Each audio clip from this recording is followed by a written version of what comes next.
Om Swastiastu. Perkenalkan, nama saya Pandiko Mahartika Antara dengan NPM 2021621219192. Di sini saya akan mempresentasikan analisis lejah karya arsitektur beserta unsur dan faktor arsitektur yang telah saya lakukan. Objek yang saya analisis adalah The Riverside Museum karya Zaha Hadid. Sebelum saya masuk ke unsur dan faktornya, saya akan menjelaskan tentang biografi arsiteknya dan sejarah dari bangunan ini. Pertama saya akan menjelaskan tentang biografi arsiteknya. Zaha Muhammad Hadid lahir pada 31 Oktober 1950 di Baghdad, Irak. Ayahnya merupakan seorang industrialis dan salah satu pendiri Partai Demokratik Nasional di Irak, Muhammad Al-Haji Hussein Hadid. Sementara ibunya Wajiha Al-Sawunji berprofesi sebagai seniman. Lahir di keluarga kaya, dia dapat menerima pendidikan mahal dan menempuh pendidikan sekolah asrama di Inggris dan Swiss. Sebagai seorang gadis cilik, dia bahkan tidak memiliki keraguan di dalam benaknya untuk mengejar karir profesionalnya suatu saat nanti. Dia memilih untuk menempuh pendidikan di Amerika University, Beirut, dan meraih gelar di bidang matematika. Pada tahun 1972, dia pergi ke London dan belajar di Architectural Association. Di tempat inilah dia bertemu dengan profesor dan rekan-rekannya. Dia berjumpa dengan dua arsitek bernama Elia Senghils dan Harem Koolhaas yang kemudian berkolaborasi sebagai mitra kerja di Office of Metropolitan Architecture. Sekarang saya akan menjelaskan tentang sejarah dari Riverside Museum ini. Sejarah Glasgow sebagai raksasa industri pemimpin global dalam bidang teknik dan pembuatan kapal dirayakan dalam sebuah karya arsitektur yang menunjukkan bahwa Glasgow tetap di ujung tombak desain dan teknologi. Tempat ini yang sama di mana kapal uap dibangun. Peluncuran Museum Riverside merupakan kesempatan yang bisa dibanggakan oleh Glasgow dan Skotlandia. Museum ini adalah rumah bagi warisan transportasi, teknik, dan pembuatan kapal yang menjadikan Glasgow sebagai kota kedua kekaisaran. Museum ini menampung lebih dari 3.000 model pameran transportasi. Museum ini mengungkapkan kisah-kisah yang kaya dan beragam tentang pencapaian besar Glasgow, semangat hidup, dan terobosan teknologi. Sejarah Glasgow sangat terkait dengan sejarah Sungai Clyde dan Sungai Kelvin, dan bersama-sama mereka telah menginformasikan desain museum. Jelas Hadid, melalui arsitektur kita dapat menyelidiki kemungkinan masa depan, namun juga dapat mengeksplorasi yayasan budaya yang telah mendefinisikan kota. The Riverside Museum adalah proyek yang benar-benar unik, di mana pameran dan bangunan berkumpul di lokasi yang menonjol di slide untuk melibatkan dan menginspirasi semua pengunjung. Nah, sekarang saya akan menjelaskan tentang unsur arsitektur dari Riverside Museum ini. Yang pertama adalah unsur fungsi.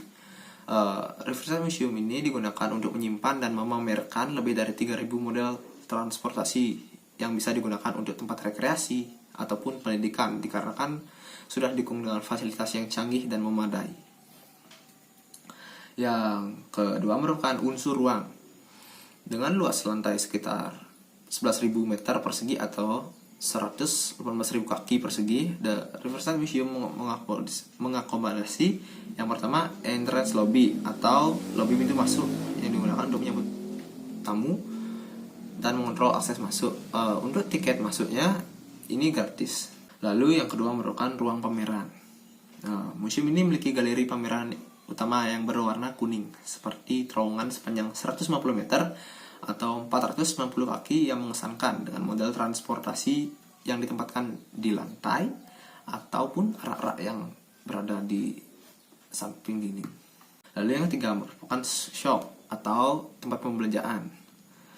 Museum ini terdapat berbagai toko yang termasuk toko sepeda, bengkel mobil, ataupun toko oleh-oleh lainnya.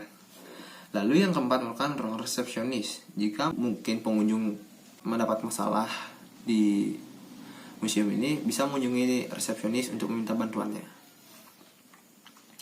Lalu yang kelima merupakan learning space atau ruang belajar yang bisa digunakan oleh sekolah jika berkunjung ke Riverside Museum untuk mendapatkan ruang pendidikan yang nyaman untuk para siswa-siswanya. Lalu yang keenam, kafe. Museum ini juga terdapat kafe yang menjual makanan dan minuman. Tempat duduk tambahan juga tersedia di luar, namun hanya tersedia jika cuaca memadai dan tidak hujan. Lalu yang ketujuh merupakan ruang pengelola. Ruang pengelola merupakan ruang khusus untuk pengelola museum ini yang digunakan untuk keperluan seperti menyimpan barang maupun mungkin rapat pengelola. Lalu saya akan menjelaskan unsur yang selanjutnya, yaitu unsur bentuk. Riverside Museum merupakan salah satu museum dengan desain neo-futuristik, menampilkan bangunan yang unik yang dirancang oleh Sahadid. Gubahan masa bangunan dirancang dengan pola zigzag dan menyerupai riak sungai. Bagian depan fasad menggunakan material kaca dengan bentang fasad 36 meter yang menghadap ke sungai Clyde. Atap bangunan ini menjadi daya tarik visual yang paling dominan, berupa rangkaian atap lipat yang mengikuti lekukan denah yang jika dilihat dari atas akan terlihat seperti riak air yang mengalir. Lalu unsur yang keempat merupakan unsur estetika. Unsur estetika dari bangunan ini bisa dilihat dari keunikannya yang terletak pada pola struktur atap yang menjadi daya tarik yang paling dominan, berupa rangkaian atap yang mengikuti lekukan pada denahnya seperti riak air. Lalu unsur yang kelima merupakan unsur makna. Bangunan ini menggambarkan pertemuan antara sungai Clyde dan Kelvin. Oleh karenanya bangunan ini berbentuk melengkung. Bentuk lengkung dapat dilihat dari bentuk atau denah bangunan serta dari bentuk atap yang bergelombang bagaikan riak air. Dengan konsep aliran air dan bentuk bangunan yang bergelombang dan berkelok-kelok melambangkan hubungan dinamis antara kota dengan wilayah sungai, sebagaimana hubungan antara pertemuan sungai Clyde dan Kelvin. Setelah saya menjelaskan tentang unsur tadi, sekarang saya akan menjelaskan tentang faktor arsitekturnya. Yang pertama adalah faktor lingkungan. Berada di pertemuan sungai Clyde dan Kelvin dengan lingkungan sekitar berupa lahan yang terlantar, gambaran tandus semacam itu umum terjadi di pelabuhan-pelabuhan yang pernah begitu ramai, tapi kemudian perlahan sepi. Menurut Douglas Murphy dari The Architectural Review, dari sisi utara, museum baru tersebut melebar dan agak tidak terdeskripsikan. Tampak ceriahnya oleh fasad yang menjadi pintu masuk ke museum. Fasad tersebut terbentuk oleh 5 puncak bubungan atap yang bergerigi dengan profil bangunan biasa yang sederhana, bagaimanapun seperti semua ikon arsitektur lainnya. Riverside Museum, Glasgow memiliki satu sisi fotogenik. Dari sudut di pinggiran sungai, pemandangan kapal Glenlee yang menjulang tinggi bersisian dengan fasad museum yang megah. Lalu saya akan menjelaskan tentang faktor yang berikutnya adalah faktor budaya. Aspek kebudayaan dari The Riverside Museum dibangun berdasarkan kebudayaan kota Glasgow, yang dimana merupakan kota pelabuhan yang dekat dengan sungai Clyde dan Kelvin, yang tentunya didukung oleh teknik dan manufaktur canggih. The Riverside Museum melambangkan hubungan dinamis antara kota dengan sungai. Museum ini merupakan pusat eksplorasi sejarah transportasi yang berhubungan dekat dengan sains serta teknologi. Lalu selanjutnya adalah teknologi. Bagian depan fasad museum ini menggunakan material kaca dengan bentang fasad 36 meter yang menghadap ke sungai Clyde. Atap bangunan yang menjadi daya tarik visual yang paling dominan merupakan rangkaian atap lipat mengikuti lekukan denah yang dilapisi dengan panel seng patinated. Seperti yang diharapkan dari museum berteknologi tinggi, informasi sejarah dari objek pameran yang disampaikan melalui tampilan audio visual interaktif langsung dan layar sentuh digital. Beberapa layar sentuh ini memberikan kesempatan kepada pengunjung untuk memberikan umpan baliknya tentang museum ini. Lalu faktor yang terakhir merupakan ekonomi.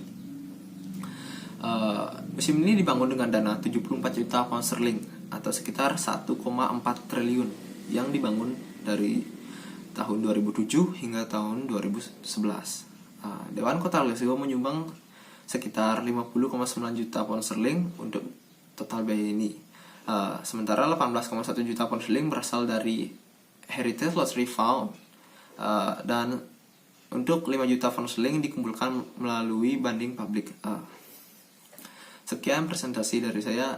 Maaf jika ada kesalahan kata. Saya tutup dengan Pramu Santi.